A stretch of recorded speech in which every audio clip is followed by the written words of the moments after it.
On a sunny spring day, by the beautiful banks of the Danube River, specifically in the town of Ulm, Germany, a peaceful and quiet child was born, named Albert by his parents. Days passed, and Albert turned 3 old years, but the biggest problem was that Albert had not spoken yet. His parents were worried and consulted a doctor in the town. The doctor told them, "My dear ones, I fear your son Albert might have autism spectrum disorder." Fortunately, the doctor's assumption was not correct. A few years passed, and on a hot summer day, Albert was playing in the garden when his father approached and handed him an old compass. Albert was amazed at how it moved, wondering what invisible forces were affecting it. This sparked Albert's mind. From those days, history revealed a brilliant mind that rebelled and steered the compass of physics as a whole.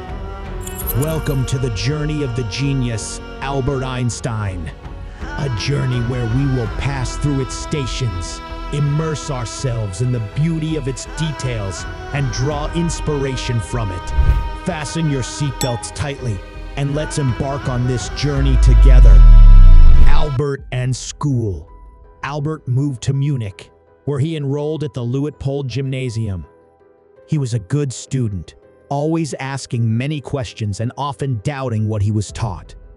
He never left an equation unexplored, always asking how it came to be and why. This attitude annoyed some of his teachers, but Albert kept asking questions. After school, he would dive deeper into his studies.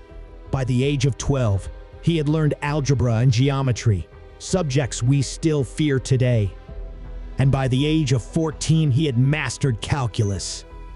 Imagine that. Albert wasn't exceptional in all subjects. He excelled in mathematics and physics. However, he failed in history and language, and this is his original report card.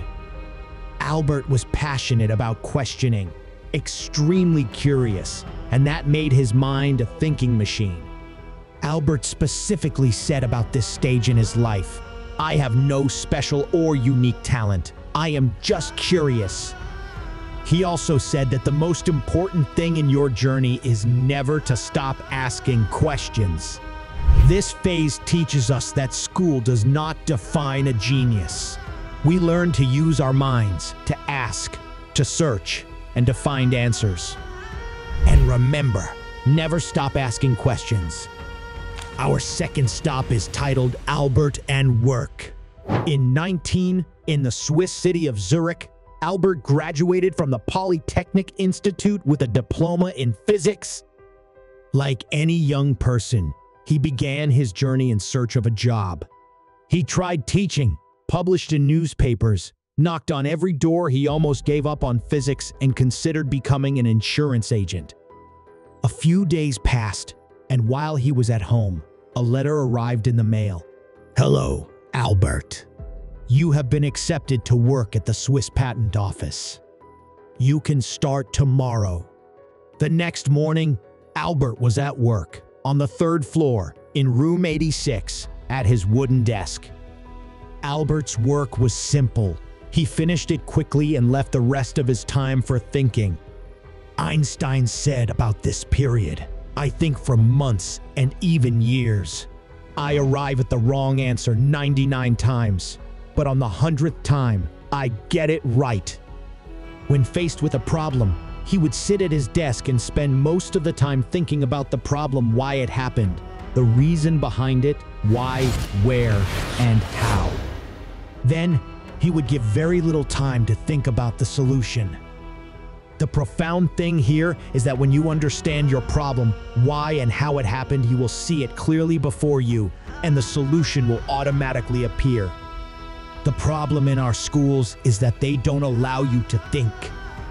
They give you the rules and tell you to apply them. Memorize the lesson and answer the questions.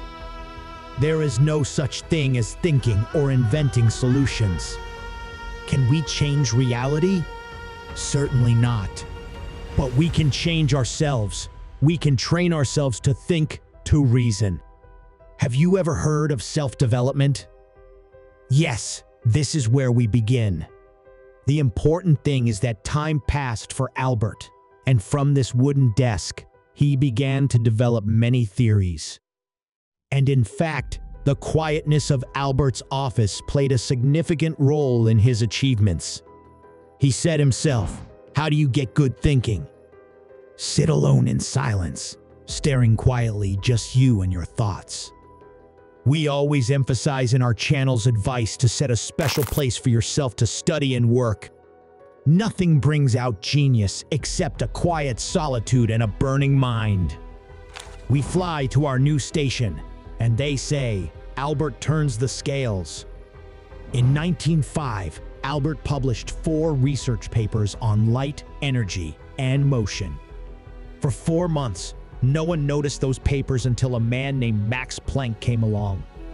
He read them, delved into them, and realized that behind them was a brilliant genius.